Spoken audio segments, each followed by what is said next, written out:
नमस्कार दोस्तों, स्वागत है आप सभी को।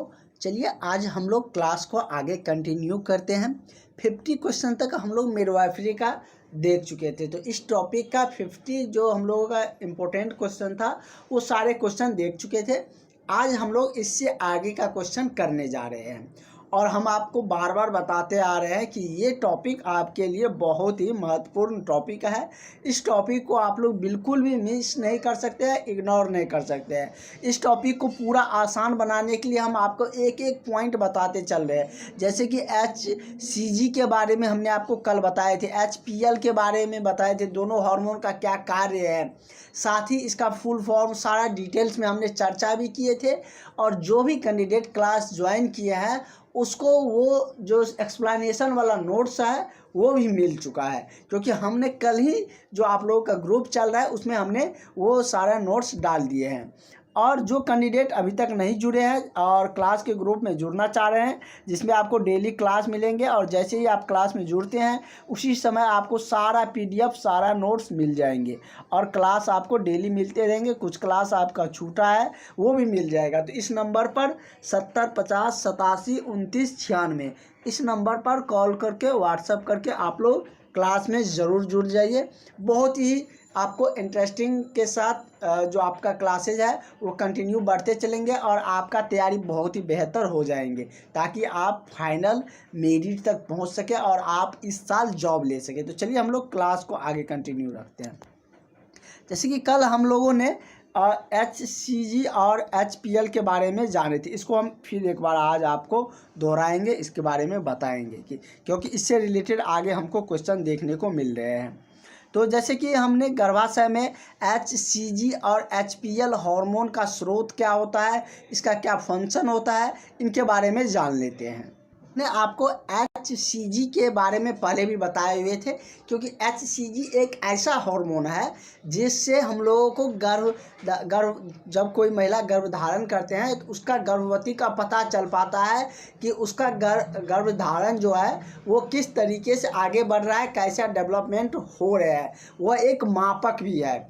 क्या चीज़ होता है? ये एक हार्मोन है, ये हम लोग क्वेश्चन में देख लिए, जो कि ह्यूमन कोरियोनिक जो गोनाडोट्रोपिन इसको कहते हैं, और जो कि HCG को H और H से ह्यूमन हो गया, CG से कोरियोनिक और G से क्या हो गया, गोनाडोट्रोपिन। तो ये फुल फॉर्म भी हो गया। और ये एक तरीके का हार्मोन है जो गर्भवती धारण करने पर पाए जाते हैं, प्लेसेंटा के द्वारा ये बनता है। और ये किस में मिल जाता है? तो जब कोई महिला गर्भ धारण करते हैं तो उसके मूत्र, पेशाब और रक्त में HCG पाया जाता है, और उसी HCG को मापकर ही डॉक्टर पता करते हैं कि गर्भाशय में गर्भ किस तरीके से, कितना अच्छे तरीके से आगे बढ़ रहा है। तब आपको पता चलता है कि कौन, मतलब कि बेबी का किस तरीके से उसमें डेवलपमेंट हो रहा है, इसी से पता चल पाते हैं। और यदि हम बात करें तो HPL के बारे में भी हम लोग HPL के बारे में भी जान लेते हैं, जो क्या है, ह्यूमन प्लेसेंटल लैक्टोजेन, जो कि इसका फुल फॉर्म है। यह भी एक तरीके का हार्मोन है जो कि कोरियोनिक सोमाटोमेट्रोपिन नाम से भी इसको जाना जाता है। दोनों एक तरीके से क्या है, हार्मोन है। तो चलिए हम लोग और इसका डेवलपमेंट या इसका मुख्य स्रोत कहाँ से है, तो अपरा से है। तो वो आपके क्वेश्चन में है, तो मुख्य क्वेश्चन पे हम लोग आते हैं। फिर से क्या होगा कि गर्भाशय में HCG, इसके बारे में जान चुके पूरी तरीके से, इसका डिटेल्स हम लोग जान चुके, क्या क्या वर्क है, इसका फुल नेम क्या है।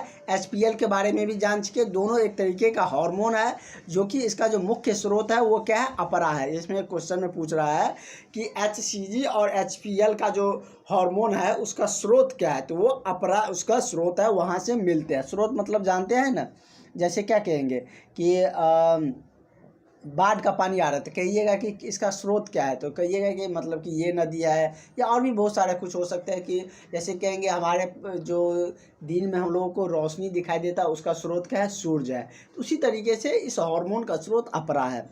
और अभी आप लोग ये सोचते होंगे कि डॉक्टर पेशाब के माध्यम से क्या चीज़ को पता कर लेता होगा। अभी आप लोगों को समझ में आ गया कि पेशाब में क्या मिला रहता है, HCG हार्मोन मिला रहता है। इसी से वो मतलब कि तब ना आप लोगों को जब भी कोई कैंडिडेट जाते हैं डॉक्टर के पास तो क्या करते हैं कि पेशाब जांच, ब्लड जांच ये सब लिखते हैं ना, क्योंकि उस दोनों में क्या होता है, हार्मोन मिला रहता है और उसी से ये पता चल पाता है। चलिए ये सब क्वेश्चन हम कल देख चुके थे, जहाँ तक नहीं देखे थे उससे आगे हम लोग कंटिन्यू करते हैं। तो हम लोगों का ये क्वेश्चन शायद 55 नंबर से आज कंटिन्यू करना है। बहुत ही इम्पोर्टेंट टॉपिक है और आप लोगों का फेस्टिवल है तो फेस्टिवल एंजॉय भी करिए, लेकिन पढ़ाई से दूर मत जाइए, क्योंकि अगर पढ़ाई से दूर जाते हैं तो नौकरी आपसे दूर चला जाएगा, क्योंकि बहुत ज़्यादा अब समय है नहीं और बहुत लंबा वीडियो अभी जब तक आप लोगों का त्यौहार रहेंगे उस समय तक आप लोगों का ज़्यादा लंबा नहीं होंगे। 20 से 25 क्वेश्चन के अंदर में ही हम लोग एक दिन में कवर करेंगे। थ्योरी होंगे तो थोड़ा 20 यहीं पर अटक जाएंगे, अगर थ्योरी उस दिन नहीं होते हैं तो 25 तक चलेंगे। कह रहा है कि भ्रूण की कपाल पर जो सैजिटल और कोरोनल तथा फेंटेनल सूचर के मिलने से स्थान को क्या कहा जाता है। जब ये तीनों भ्रूण की कपाल पर मिलते हैं तो उस स्थान को क्या कहा जाता है, उसका नाम आप लोगों से पूछा जा रहा है।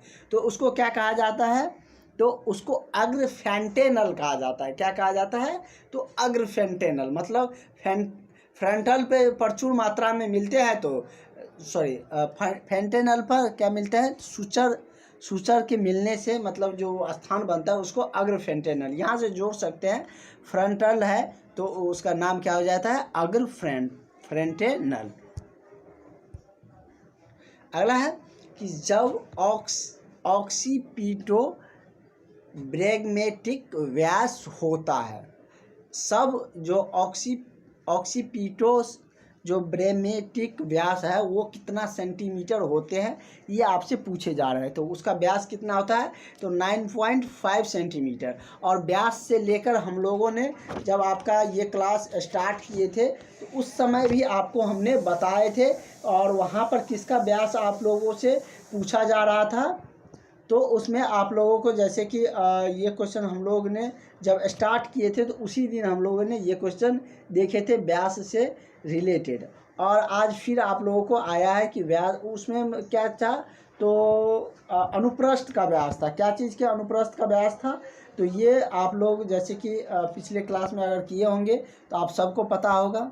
अनुप्रस्थ का क्या व्यास के बारे में हम लोग उस दिन जाने थे, जिसमें कि हम लोग जाने थे कि उसका व्यास कितना होता है, तो उसका व्यास 11 सेंटीमीटर होता है, कंफ्यूज मत करिएगा। और यहाँ पर इसका व्यास कितना होता है, तो 9.5 सेंटीमीटर। यहाँ पर 11 देखिएगा तो टिक मत मार दीजिएगा, दोनों अलग अलग क्वेश्चन थे। अगला है कि मासिक धर्म की प्रसरण अवस्था किस हार्मोन के नियंत्रण में होती है। मतलब मासिक धर्म का जो प्रसरण की अवस्था होती है वो किसके नियंत्रण में होता है, तो ये एस्ट्रोजन के नियंत्रण में होते हैं। किसके नियंत्रण में, मासिक धर्म को जो नियंत्रित करता है। जैसे कि आप सबको पता है कि 1 मंथ 28 दिन पर मासिक धर्म होते हैं, तो उसका प्रसरण की जो अवस्था होती है वो जो नियंत्रित किया जाता है, कंट्रोल किया जाता है, वो एस्ट्रोजन के द्वारा किया जाता है। कौन से हार्मोन के द्वारा, तो एस्ट्रोजन हार्मोन के द्वारा। HCG भी हार्मोन है, ये हम लोग देखे थे। इसका क्या काम था, ये मतलब कि गर्भ से लेकर था कि गर्भ का डेवलपमेंट को लेकर बताता है। उसके बाद प्रोजेस्टेरॉन भी क्या है, प्रोजेस्टेरॉन भी एक हार्मोन है, लेकिन इसका करेक्ट आंसर आपका क्या हो जाएगा, ऑप्शन नंबर बी, एस्ट्रोजन हो जाएगा। अगला क्वेश्चन कह रहा है कि गर्भ अवस्था के निदान का वह चिन्ह जो पूरी गर्भ अवस्था में बना रहता है। गर्भ अवस्था के निदान का वो कौन सा चिन्ह है जो जब तक गर्भ धारण किए रहते हैं तब तक वो बना रहता है। मीचल एवं वमन या जीवन का आभास, मासिक धर्म न होना, या पीड़ा रहित गर्भाशय का संकुचन। तो क्या होगा, आप सबको पता है कि जब भी कोई महिला गर्भ धारण करते हैं तो पूरे गर्भ धारण के दौरान मासिक धर्म नहीं होता है। आप सबको पता है ना कि 1 महीना पर मासिक धर्म होते हैं, लेकिन गर्भ धारण तो कितने महीने होते हैं, 9 महीने होते हैं। कितना महीना, तो 9 महीना होता है, और ये 9 महीना में मासिक धर्म नहीं होता है। जब तक गर्भधारण रहते हैं तब तक मासिक धर्म नहीं होते हैं। मतलब कि पूरे गर्भधारण तक जो बना रहने वाली निदान का जो चिन्ह है वो क्या कह सकते हैं, या जो मतलब पूरे मासिक धर्म के दौरान नहीं होते हैं वो क्या है, गर्भ अवस्था के दौरान नहीं होता है तो वो क्या है, मासिक धर्म न होना। मतलब कि जब भी कोई स्त्री गर्भधारण करेंगे तो उसमें मासिक धर्म रुक जाएगा, उतने दिनों तक पूरी गर्भ अवस्था तक वो मासिक धर्म रुका रहेगा। ठीक है, आगे बढ़ते हैं। इन सब क्वेश्चन में तो कोई दिक्कत आपको होना नहीं चाहिए। नेक्स्ट क्वेश्चन हम लोगों को देखते हैं। कह रहा है कि वह स्त्री जो एक बार गर्भवती हुई है तथा एक जीवित शिशु को जन्म दिया उसको क्या कहते हैं। देखिए, जब भी कोई महिला गर्भधारण करते हैं तो मतलब कि शिशु को जन्म देता है, कभी कभार क्या हो जाता है कि मृत शिशु भी जन्म ले लेते हैं। मतलब क्या कि मृत शिशु होता है, या तो जन्म ले लेते हैं या उसको ऑपरेशन के जरिए बाहर निकालना पड़ता है। तो लेकिन इसीलिए यहाँ पर जिक्र किया है कि जीवित शिशु को जन्म देने वाले को क्या कहा जाता है। जो महिला पहली बार एक जीवित बेबी को जन्म देंगे उसको किस नाम से जाना जाएगा। अगर ये नाम कहेंगे, जब आप लोग जॉब पे जाइएगा, अगर ये टर्म आपके पास आ गया तो आप समझ जाइएगा कि ये महिला पहली बार क्या कर रहे हैं, बच्चे को जन्म दे रहे हैं, मतलब कि बेबी को जन्म दे रहे हैं। जब पहली बार गर्भवती जीवित शिशु को जन्म देते हैं तो उसको प्राइमी पैरा कहा जाता है। प्राइमरी पैरा कहा जाता है। क्या कहा जाता है, प्राइमरी पैरा। ठीक है, प्राइमरी मतलब क्या, प्रथम होता है ना, पैरा मतलब जन्म से रिलेट कर सकते हैं। मतलब कि प्राइमरी मतलब पहला बार जो जन्म देते हैं जो जीवित शिशु को, तो उसको प्राइमरी पैरा के नाम से जाना जाता है। ठीक ना। अगला क्वेश्चन हम लोग देखते हैं। सिर्फ पहली बार जन्म देगा तभी उसको प्राइमरी पैरा कहा जाएगा, क्योंकि ऐसा तो है नहीं कि कोई भी महिला एक ही शिशु को जन्म देते हैं, और भी बहुत सारे मतलब 3, 2, 4 इस तरीके से होते हैं। अब थोड़ा मतलब कि पॉपुलेशन कंट्रोल के लेकर हम लोग सब में जागरूकता फैले हैं कि हम 2 हमारे 2, तो इसलिए ज़्यादा नहीं हो पाते। पहले के समय में आप देखते होंगे कि 4-5, पहले उतना मेडिसिन भी नहीं थे तो ज़्यादा जन्म होने के बाद भी कुछ ही बच पाते थे बेबी, कुछ की मृत्यु हो जाते थे, तो इस सब रीज़न थे। लेकिन अब ऐसा नहीं है। अगला है कि गर्भ अवस्था के निदान का सबसे विश्वसनीय टेस्ट है। गर्भ अवस्था के निदान का सबसे विश्वसनीय टेस्ट मतलब क्या, अगर ये टेस्ट करा लिया, अगर इस टेस्ट में आपको कह देगा ये है तो वही रहता है। विश्वसनीय मतलब कि विश्वास करने योग्य हो। तो ऐसा कौन सा टेस्ट है जो गर्भ अवस्था के निदान का सबसे विश्वसनीय टेस्ट है, जिसके माध्यम से, जैसे बहुत सारे इलीगल भी है कि जैसे कि बेबी गर्ल बेबी है या बॉय बेबी है उसको बताना, या गर्भाशय किस तरीके से आगे बढ़ रहे हैं इसका पता लगाना, तो ये सब क्या चीज़ टेस्ट के माध्यम से ही पता चलते हैं। तो वही कह रहा है कि विश्वसनीय सबसे टेस्ट कौन से हैं। तो सबसे विश्वसनीय टेस्ट क्या है, अल्ट्रासोनोग्राफ। जैसे कि इसमें दिया है एक्सरे, मूत्र जांच, इम्यूनोलॉजिकल जो टेस्ट होता है, ये आपको बताए थे कि मूत्र जांच से भी पता लगाया जाता है, लेकिन उससे पता लगाया जाता है कि गर्भधारण किस तरीके से आगे बढ़ रहे हैं। लेकिन उसके निदान का जो सबसे विश्वसनीय टेस्ट माना जाता है वो क्या चीज़ माना जाता है, अल्ट्रासोनोग्राफी। तो ये सबसे विश्वसनीय टेस्ट है। क्या है ये, सबसे विश्वसनीय मतलब सबसे अच्छा टेस्ट है गर्भावस्था के निदान का, उसका गर्भावस्था धारण को पता लगाने में। तो ठीक है, इसका करेक्ट आंसर क्या हो जाएगा, आपका ऑप्शन नंबर ए सही हो जाएगा। कोई दिक्कत आप लोगों को नहीं आ रही है, आएंगे तो बता सकते हैं। जो क्लास नहीं ज्वाइन किया वो तो कमेंट में भी बता सकते हैं, जो क्लास ज्वाइन किया उसके लिए तो फ्री ही है, मैसेज करके भी बता सकते हैं। तो चलिए, और बीटीएससी को लेकर भी आप लोगों को जल्द सूचना मिलने वाले हैं, बीटीएससी एएनएम को लेकर। अगला है कि गर्भ अवस्था के दौरान स्त्री को प्रतिदिन कितना लौह तत्व लेना चाहिए।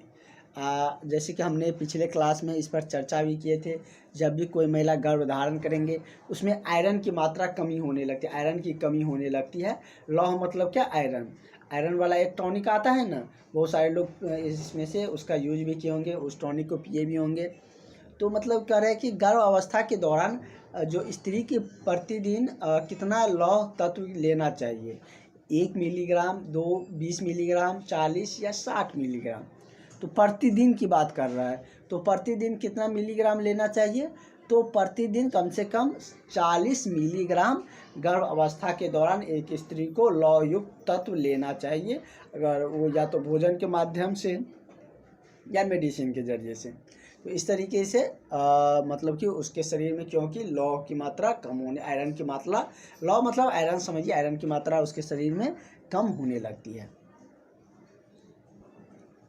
मतलब कि उसको ज़रूरत पड़ता है जब गर्भधारण करते हैं, क्योंकि उस समय में एक अकेले वो तो नहीं है, जब गर्भधारण करेंगे तो उसके अंदर एक बेबी भी पल रहे होते हैं, तो उसको भी चाहिए इम्यूनिटी और पोषण तत्व चाहिए। तो उन सब के लिए तो उसको मतलब कि जब मांस जो तत्व लेंगे तभी ना उसको पहुंच पाएगा।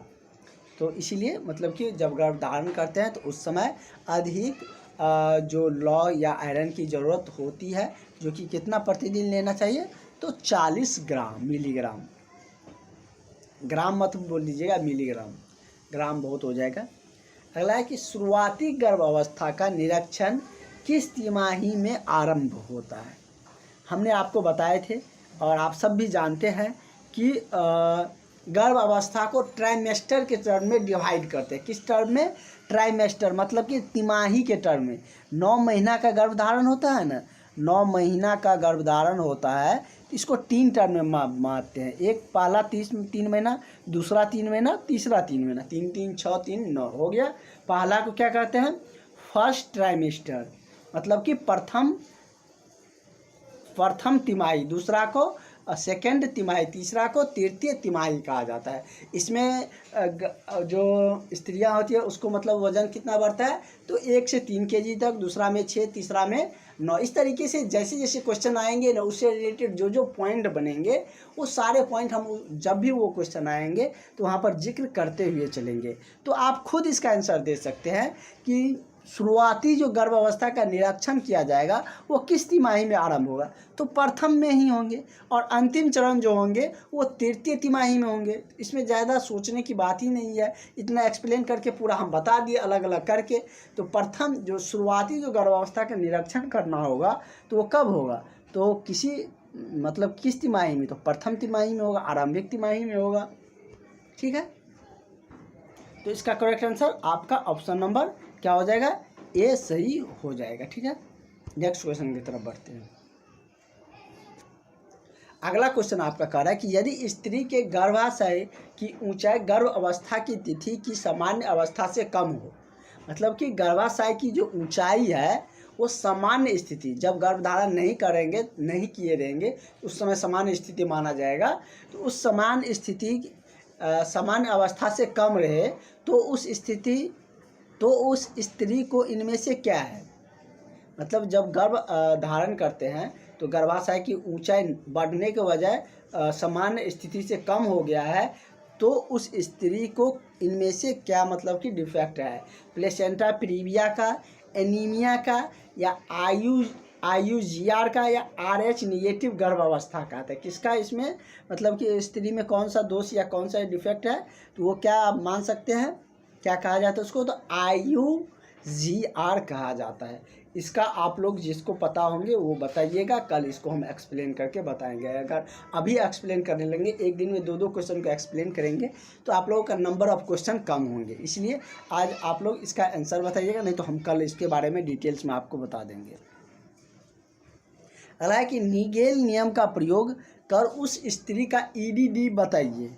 EDD हमने आपको बताया पिछले स्टार्टिंग क्लास में ही बताए थे शायद, हाँ, मिडवाइफरी का जब फर्स्ट क्लास स्टार्ट हुआ था 1 या 2 अक्टूबर को ही हमने आपको बताए थे। EDD का एक्सपेक्टेड क्या होता है, डिलीवरी का जो डेट होता है, मतलब कि जो प्रसव की जो संभावित तिथि होते हैं उसी को क्या कहते हैं, EDD, मतलब कि एक्सपेक्टेड डिलीवरी डेट, जिसको मतलब फुल फॉर्म में कह सकते हैं, मतलब कि जिस दिन प्रसव होने वाले होते हैं। वही कह रहा है कि नीगेल नियम के प्रयोग कर उस स्त्री का EDD बताइए जिसका LMP 3 दिसंबर 2013 है। अगर 3 दिसंबर 2013 है तो उसका संभावित EDD जो प्रसव का जो डेट है वो आपको बताना है। तो आप कैसे इसको बताइएगा, तो देखिए आप लोग कैसे, तो संभावित जो तिथि है, जो एवरेज है, वो मतलब प्रसव का कितना, तो 9 महीना, तो यहाँ से 9 महीना काउंट करिए, एवरेज लेके चलिए। पूरा एग्जैक्ट तो आप नहीं ना बता पाइएगा कि उसी डेट को होंगे, मतलब कि यहाँ क्वेश्चन के अनुसार वैसे जांच करने पर ही पता चल पाता है। तो आप अनुमानित 9 महीना तक चलिए। तो चलिए दिसंबर से हम लोग काउंट करते हैं, दिसंबर, जनवरी, क्योंकि दिसंबर 3 ही है, या जनवरी से लीजिएगा तब भी वही रेंज में ले लेंगे। जैसे क्या, जनवरी, फरवरी, मार्च, अप्रैल, मई, जून, जुलाई, अगस्त, सितंबर पर जाकर आपको क्या 9 महीना पूरे रहे हैं, तो सितंबर ही होंगे। कितने सितंबर, तो 10 सितंबर 2014 तक उसकी प्रसव या ईडीडी, मतलब कि नीगेल नियम के अनुसार उस स्त्री का ईडीडी बता सकते हैं, मतलब इतना को होंगे। ठीक है, ईडीडी के बारे में हमने कल के पिछले 2 क्लास में बहुत उस पर चर्चा किए थे, बारीकी से एक एक पॉइंट को हम लोग जाने हुए हैं। इसीलिए कहते हैं कि सारे क्लास एक दूसरे से रिलेटेड होते हैं। आप लोग एक दूसरे से जो भी रिलेटेड क्लास हो, सारे रहते हैं रिलेटेड ही, किसी क्लास को नहीं कह सकते कि ये रिलेटेड नहीं रहते हैं। तो इसलिए सब क्लास करना ज़रूरी होता है, और जो क्लास ज्वाइन करेंगे उसको तो सारा नोट्स मिल ही जाएगा, और जो भी क्लास हुआ है वो भी मिल जाएगा। इसलिए जो भी कैंडिडेट अभी तक क्लास नहीं ज्वाइन किए हैं, 70 50 87 29 96 इस नंबर पर कॉल करके, व्हाट्सअप करके क्लास में ज़रूर जुड़ जाइए। अगला है कि भ्रामक प्रसव पीड़ा का लक्षण कौन सा नहीं है। भ्रामक मतलब भयंकर, मतलब कि ज़्यादा, प्रसव के पीड़ा मतलब प्रसव समय में अगर ज़्यादा पीड़ा आ रहा है, उसका लक्षण मतलब कि कौन नहीं है, मतलब कि ज़्यादा पीड़ा का मतलब प्रसव के समय में जो ज़्यादा पीड़ा होते हैं उसका लक्षण इनमें से कौन नहीं है, मतलब कि ऐसा क्या चीज़ होने पर ज़्यादा पीड़ा नहीं होंगे प्रसव के समय में। तो चलिए हम लोग ऑप्शन की तरफ बढ़ते हैं, क्या कह रहा है। जैसे कि सर्विक्स का विस्तार पर प्रभाव न पड़ना, ये तो गलत है। सर्विक्स के विस्तार से ही प्रसव की पीड़ा डिफाइन किए जाएंगे। हल्की पीड़ा जो निचले उदर भाग में होता है, तो ये मतलब कि उसका मतलब कि प्रसव पीड़ा का लक्षण ये भी है। आपको उसका लक्षण नहीं है वो खोजना है। निरंतर एवं असंबंधित गर्भाशय में तनाव, मतलब कि गर्भाशय में तनाव मतलब कि प्रसव के समय में तो होता ही है। एनीमिया देने पर पीड़ा कम न होना, ये गलत है। जब एनीमिया दिया जाता है तो पीड़ा कम होता है, ये कह रहा है कि एनीमिया देने पर पीड़ा कम न होना, तो ये मतलब कि इसका गलत है, और यही गलत ही आपको खोजना था। तो इसका करेक्ट आंसर क्या हो जाएगा, आपका ऑप्शन नंबर डी सही हो जाएगा।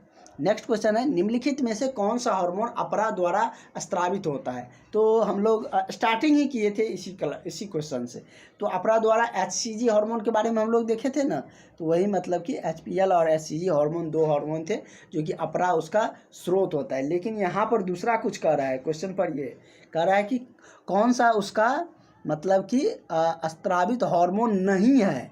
रहता तब ना हम लोग कहते HCG है, या एस्ट्रोजन हार्मोन है, या प्रोजेस्टेरॉन हार्मोन है। लेकिन कह रहा है कौन सा उसका हार्मोन स्त्रावित हार्मोन नहीं है। तो कौन सा नहीं रहता है अपरा द्वारा, तो वो टेस्टोस्टेरोन जो हार्मोन है वो अपरा द्वारा स्त्रावित नहीं होता है। तो इसका करेक्ट आंसर क्या हो जाएगा, ऑप्शन नंबर आपका बी हो जाएगा। इसलिए आप लोगों के लिए एक्सप्लेनेशन जानना बहुत ज़रूरी है। आप लोग देख सकते हैं कि नहीं तो आपको एक क्वेश्चन एक्सप्लेन नहीं करिएगा तो कितना क्वेश्चन रटते जाइएगा। एक्सप्लेनेशन के साथ पढ़े रहिएगा, तो जो भी उससे रिलेटेड क्वेश्चन आएंगे उसको आप लिंक करके सही उत्तर तक पहुंच सकेंगे। अगला निम्नलिखित में से कौन सा वास्तविक प्रसव का चिन्ह है। सर्विक्स का पकना या गलत प्रसव पीड़ा होना या ल्यूटिनिंग। तो इनमें से कौन वास्तविक प्रसव का चिन्ह क्या हो जाएगा, तो वास्तविक प्रसव का चिन्ह नहीं है, ठीक ना। सर्विक्स का पकना ये भी वास्तविक प्रसव का चिन्ह है। गलत प्रसव पीड़ा होना ये भी सही है। ल्यूटिनिंग होना ये भी मतलब कि वास्तविक प्रसव का चिन्ह है। वास्तविक प्रसव का चिन्ह नहीं है तो वो क्या है, सो आप लोग कहीं प्रसव के दौरान नहीं पढ़े होंगे। तो चलिए हम लोग आगे का जो क्वेश्चन है वो नेक्स्ट क्लास में कंटिन्यू रखेंगे, और मिलते हैं नेक्स्ट क्लास में। Thank you.